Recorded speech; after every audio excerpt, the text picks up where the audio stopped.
Muraho neza ndabasuhuje cyane nimugire ibihe byiza nk'uko bisanzwe ni Mbarusha Mining TV.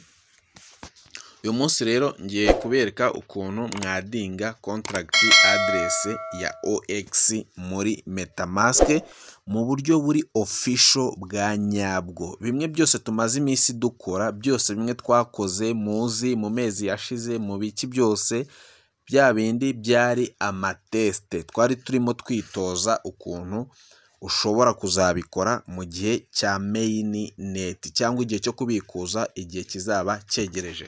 Rero wirangara, kurikira video kandi wibuke gukanda kuri subscribe, like, share, comment, ni ingenzi kugira ujye ubonera amakuru ku gihe.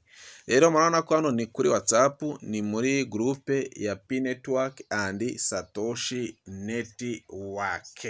Ubwo rongeye kubereka ukuntu mwadingamo contract address ya OX muri MetaMask mu buryo bwa website. Okay, dore iyi niyo link ufata ukayikopiya. Nimba utari muri groupe ya P Network and Satoshi Network, reba muri description y'iyi video ukanda handitse more, wongere ukande more, urahita ubona amalinki ya groupe winjiremo ujye ubonera amakuru ku gihe. Twihuse cyane rero, ikintu ukora nta kindi, ufata iyi link kanyibereke.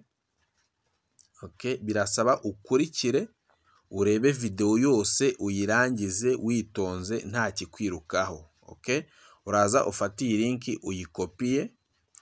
Ubwo tugiye kwadinga OX muri MetaMask mu buryo unyuze kuri website yabo. Okay, ikintu ukora rero nta kindi, uraza uyikopiye. Turayikopiye. Okay, ubu ngubu tuvuyemo, tumaze kuyikopiya, no tugiye kuri MetaMask. Okay, tugereze MetaMask nayo igira ibibazo byinshi, dutegereze ifunguke. Ibuka gukanda kuri subscribe mugenzi wanjye, subscribe ni ingenzi. Ibuke no gukanda kuri like, share kuri bagenzi bawe, usangize bagenzi bawe video za Mbarusha Mining TV, nabo babashe gusobanukirwa, kugira sinshaka ko ari umuntu n'umwe udukurikira utazabura kubikuza muri Satoshi Network. Twibukiranye rero ko iminsi yagiye, hasigaye iminsi itagera no muri 6 cyangwa 5 tugatangira tukakira OX zacu mu ma account runaka aho bazaba batubwiye tuzazakira. Murabona ko rero MetaMask yafungutse. Murabona ko hano hejuru cyane hariho network ya Core Blockchain Mainnet. Twibukiranye rero ko yamaze guhinduka. Mbere hari Core yonyine, ubu rero murabona ko hari Core Blockchain Mainnet. Ndagira ngo mbibereke rero nitonze, nta byo kwihuta cyane. Ibi ntuze kubikora uri kubona hari ijambo Core ryonyine. Namaze kubereka ukuntu badinga Core muri MetaMask step by step. Nimba utabibonye, ujye kuri iyi channel yacu yitwa Mbarusha Mining TV, wandikemo ngo ni gute badinga Core muri MetaMask, urahita ko ubibona. Ubwo rero tugiye kubikora. Mwibuke ko twamaze gukopiya ya link. Ubwo uraza uhita ukanda ahangaha hasi, kanaho mpabereke step by step. Ndagerageza kugenda gake, dore ahantu uza gukanda ni ahangaha.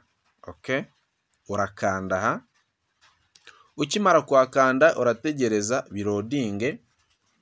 Ibuka gukanda kuri subscribe mugenzi wawe, uhita uza ukanda hano hejuru cyane.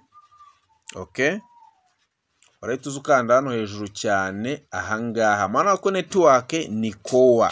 Network ni Core mugenzi wanjye, ntuze kubikora utari muri network ya Core. Kugira ngo wadinge OX muri MetaMask ugomba kuba ufitemo wabanje kwadingamo Core. Ubwo urabona ko network ni Core. Okay, uraza rero uhita ukanda ahangaha hano hejuru cyane. Ibi ngibi birimo ubisibe. Urabona ko ndi kubisiba. Nurangiza upestingemo ka kalinki twakopiye kuri WhatsApp. okay, mu buryo bwa website. Okay, urahita uza ukanda hano hasi cyane mu nguni mu ruhande rw'iburyo ukandi kwa aka kantu ka enter. Hari abantu baba handitse enter, hari n'abandi haba handitse ngo ni go, ga na o. Uhite ko uhakanda tegereze network birodinge. Okay, ategereza network, urabona ko birimo birarodinga. Birasaba ukurikire ntihagire ahantu na hato hagucika, kandi wibuke gukanda kuri subscribe. Urabona ko gutyo byafungutse, urahita ko uscrollinga uzamura gake gake witonze, uhita ugera kuri kano kalinki kanditseho OpenX network token. Reka nkabereke utazavuga ngo ntiwabibonye, ngo twabikoze twihuta ngo ntiwabibona. Okay, uraza uhita ukanda ahangaha niho uhita ukanda, muri kuhabona mwese. Ukimara kuhakanda rero urategereza nanone birodinge bite byizana hejuru cyane. Okay, murabona ko ya token ya OX kara karango muri kukabona ko kizanyemo, muri kukabona.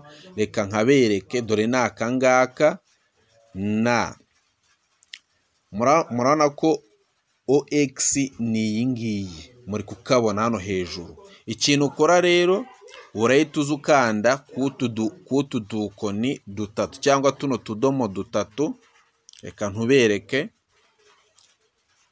Okay, urahita uza ukanda ahangaha kutu tudomo dutatu. Utungutu ndagerageza kubikora gake gake, step by step, kugira mubibone mwese. Urahita uza ukanda kutu tudomo dutatu, uhita ukanda hano handitse ngo add token to web free wallet. Kampabereke naho mpashyire fresh, utazavuga ngo ntiwahabonye. Uraza uhita ukanda kwa aka kantu akangaka, niho ukanda. Okay, add token to web free wallet. Kimara kuhakanda urategereza.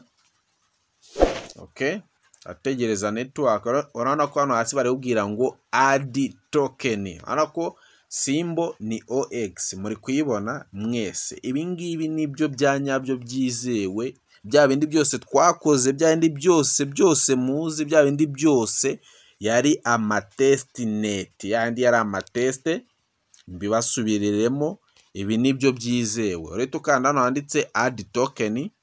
Okay, urabona ko import token successful, bivuze ngo byarangiye byose, yamaze kujyamo. Ubwo uraza uhita ukanda ahangaha.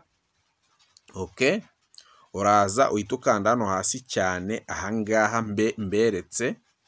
Okay, uhita uhakanda, urahita ko usanga OX yamaze kugera muri MetaMask kuri network ya Kowa blockchain mainnet, step by step witurije.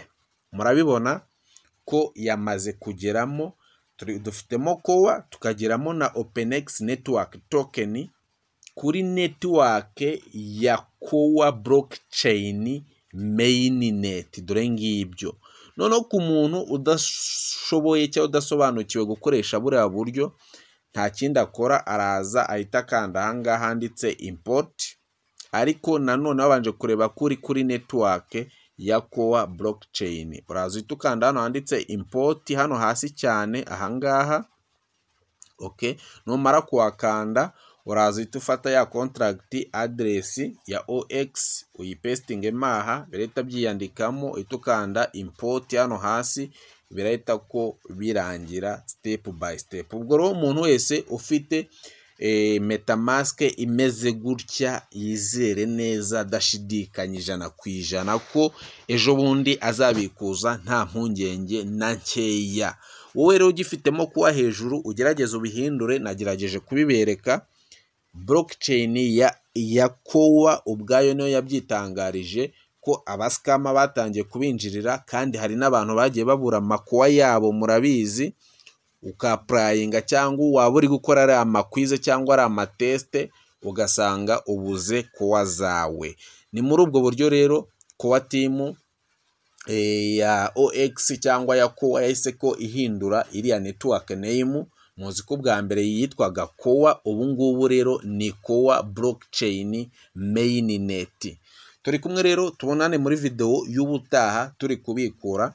Ntimujye kure ya Mbarusha Mining TV. Jya wibuka gukanda subscribe yawe ni ingenzi. Subscribe yawe mugenzi wanjye ni ingenzi, kuko ituma ubona video zose zigeze kuri YouTube channel yitwa Mbarusha Mining TV. Nkwibutsa ko nta video yo kubeshya igigera kuri iyi channel yacu yitwa Mbarusha Mining TV. Ciao ciao, ndabakunda cyane.